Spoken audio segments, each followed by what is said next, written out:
Joey thinks he's taller than everybody. I'm the tallest guy here. Let's take a look at this week's no, you're not. This week's college football playoff rankings brought to you by Verbo. Remember, we don't see them in advance. We're getting our first look at them along with you. So Washington, who pulled one out against Oregon State, they have Oregon this week, and the Huskies are now in the playoff. Kentucky and Florida State are in. Kentucky's back in, and Florida State ranked for the first time this year after blowing out Miami. How about UCF and Illinois? Illinois falls, UCF moving up. Yeah, UCF moving up and have a huge game against Tulane this week, which everyone's been waiting for, this group of 5 game between UCF and Tulane. They stay undefeated. UCF knocking off Memphis last week, Tulane knocking off Tulsa. Now we get that huge matchup to see who's the best group of 5 team. Yeah, Tulane's only lost non-conference loss against Southern Mississippi. UCF's lost a couple of times. 20-16 now. There it is, Greg. You were waiting on Notre Dame, and after blowing out Clemson, the Fighting Irish at 20. Yeah, and that's massive for the Pac-12. Like I referenced, they play USC. If USC beats Notre Dame, the trickle-down effect that it could have on Oregon's candidacy or UCLA's candidacy is enormous. And then, of course, too, I mean, NC State, they're still hanging around even though they lost Devin Leary. So it says a lot about the program that Dave Doran's built. And you got Texas moving up 6 spots, Kansas State moving down 6 spots. Kirk, a lot of intrigue in this part of the rankings. Yeah, how about Texas's jump? I mean, up to 6, I think that's an important number with TCU. I think a lot of people look at their remaining schedule. I think a lot of people think it's the toughest remaining schedule that any of these teams have. And by seeing Texas jump up, they get another golden opportunity in Austin Saturday. And Tulane up 2 spots, the highest ranked group of 5 team right now. Remember, under the new expanded format, highest ranked group, in this case it would be Tulane, would be in the field of 12 once we get there. But now it's just a field of 4. Let's go 11 through 15.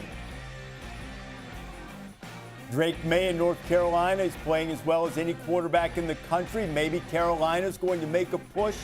They are able to take down Clemson in what we assume will be the ACC championship game. Then you have a couple of Pac-12 teams, and you mentioned their opportunity and how Notre Dame impacts that, Greg.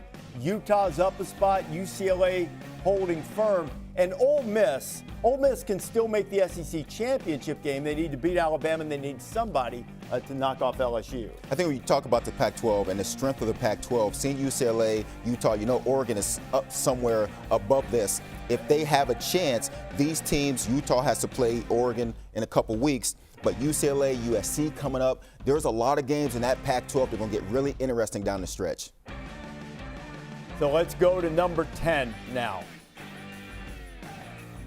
And Clemson falls 6 spots. That's a popular number. There's been a lot of teams up 6 and down 6, and Clemson falls out of the top 4 and down to number 10. Now, everybody's written them off, including me, because of the way they lost to Notre Dame.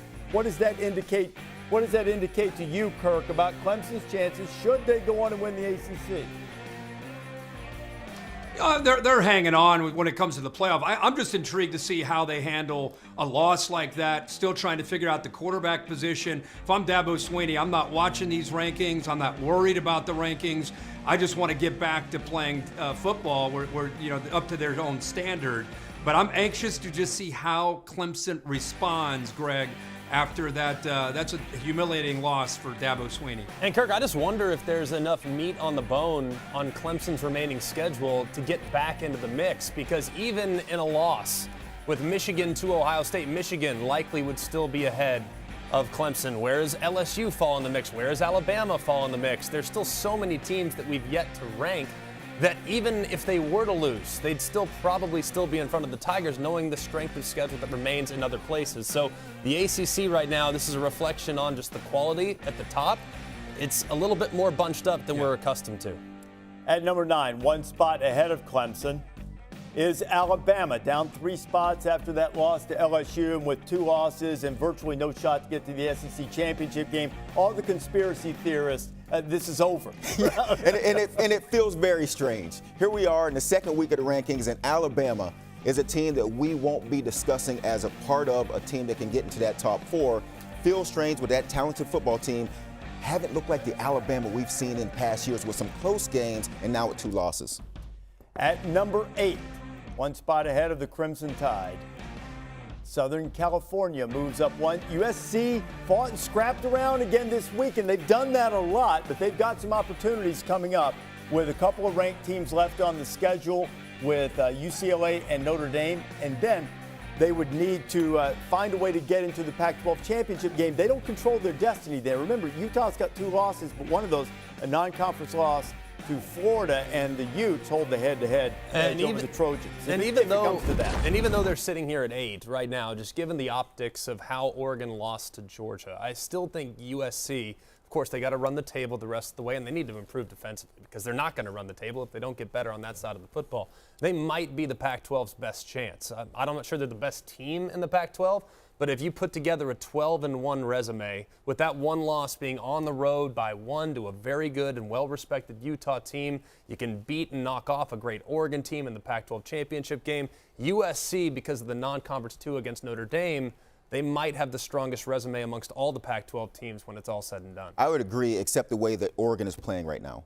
And it is going to be really interesting with Bo Nix maybe playing the best quarterback in the country right now, and the Oregon team that looks completely different than we saw in that opening weekend. And as Georgia pounded Tennessee, I think it makes the Oregon loss look not so bad because Georgia right now has proven when they got to get up for a game, they get up for a game, and it doesn't matter who it is. So what does that mean? 1-7 Colorado doesn't impress you?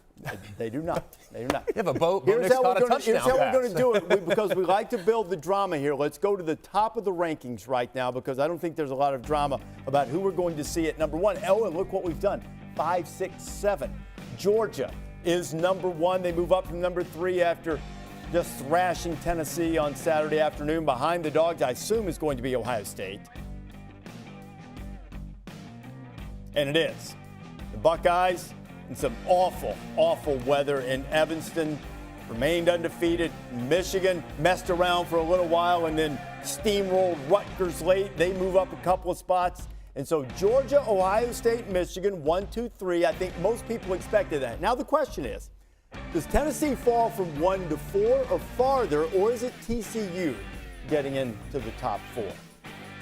Let's see who's number 4. The Horned Frogs of TCU, Joey. Finally, they're getting some respect, and they have to keep it going. I know it's been ugly at times because they've had to come back in every single game, but they find a way to win. Yeah. I don't know that they can do that against a talented Texas team on the road, but if they win that game, I'm telling you, this TCU team has something going. If they can run their schedule, I feel really good about them getting in. So number 5 after TCU, Tennessee. So the Vols not going to go to the SEC championship game, almost certain. So they're sitting there, one-loss SEC team, assuming that they don't get upset, and just hoping for a little help around them and how that Ohio State-Michigan game might play out, and whether Michigan's non-conference schedule would come into play on Selection Day if everything holds by then. Yeah, I think Tennessee's in a great spot. I mean, obviously, it's never very comforting to not be in control of your own destiny, but ultimately that's where Tennessee's at right now. They played their way into that spot, and with road games only on the road at South Carolina, who's been very gettable of late, sandwiched by home games against both Mizzou and Vandy, I'd be shocked if Tennessee's not sitting there at 11-1 with a very strong argument to be an at-large consideration there on Selection Day, assuming there's a little chaos in some of the other leagues. Kirk? Yeah, I would just say I want to see how Tennessee responds. For 8 weeks, they were the story in college football. Everybody was buzzing about Tennessee, Hendon Hooker, Josh Heupel in that offense. They lose a game. How do they respond? Because whether we want to admit it or not, style points will matter for Tennessee in their remaining schedule. And if they skip Atlanta, they want to win and get back to being who they were the previous 5 weeks and not mess around with anybody left on their schedule because they don't have a lot of wiggle room. They're going to have to get up there just by being, hey guys, they're one of the top 4, and they got to look that these next 4 weeks. We're waiting on LSU and Oregon. Who's number 6? Oregon.